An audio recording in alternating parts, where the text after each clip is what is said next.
क्या आप सभी को पता है म्यूचुअल फंड क्या होती है? हाय गाइस, कैसे हो आप सब। पिछले वीडियो में हमने डेट म्यूचुअल फ़ंड के बारे में बात किया था। तो इस वीडियो में मैं आपके लिए म्यूचुअल फ़ंड की नॉलेज लेकर आई हूँ। Mutual fund comparison to other assets बहुत कम रिस्की होते हैं। इसे हम रिस्क प्रोफाइल, अपनी नीड, अपनी गोल्स के हिसाब से परचेज़ करते हैं। तो अगर हमने 1000 रुपये लगाए हैं और NAV जैसे कि जो पर एसेट की पर यूनिट वैल्यू होती है, अगर वो 10 रुपये हैं तो हमें उसके बदले में 100 यूनिट्स मिलते हैं। तो म्यूचुअल फ़ंड काफ़ी प्रकार के होते हैं, इक्विटी, डेट और हाइब्रिड। अगर आप ज़्यादा रिस्क ले सकते हो तो हम इक्विटी प्रेफर करते हैं।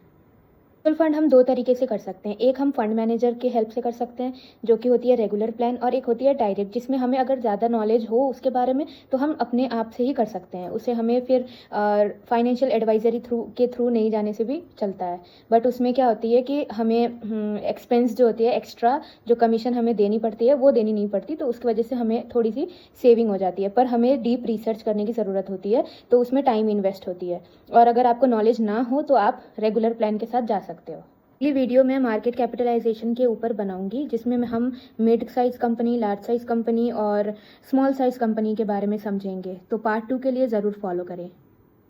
क्या आप सभी को पता है म्यूचुअल फंड क्या होती है? हाय गाइस, कैसे हो आप सब। पिछले वीडियो में हमने डेट म्यूचुअल फ़ंड के बारे में बात किया था। तो इस वीडियो में मैं आपके लिए म्यूचुअल फ़ंड की नॉलेज लेकर आई हूँ। Mutual fund comparison to other assets बहुत कम रिस्की होते हैं। इसे हम रिस्क प्रोफाइल, अपनी नीड, अपनी गोल्स के हिसाब से परचेज़ करते हैं। तो अगर हमने 1000 रुपये लगाए हैं और NAV जैसे कि जो पर एसेट की पर यूनिट वैल्यू होती है, अगर वो 10 रुपये हैं तो हमें उसके बदले में 100 यूनिट्स मिलते हैं। तो म्यूचुअल फ़ंड काफ़ी प्रकार के होते हैं, इक्विटी, डेट और हाइब्रिड। अगर आप ज़्यादा रिस्क ले सकते हो तो हम इक्विटी प्रेफर करते हैं। म्यूचुअल फंड हम दो तरीके से कर सकते हैं। एक हम फंड मैनेजर के हेल्प से कर सकते हैं, जो कि होती है रेगुलर प्लान, और एक होती है डायरेक्ट, जिसमें हमें अगर ज़्यादा नॉलेज हो उसके बारे में तो हम अपने आप से ही कर सकते हैं। उसे हमें फिर फाइनेंशियल एडवाइजरी थ्रू नहीं जाने से भी चलता है।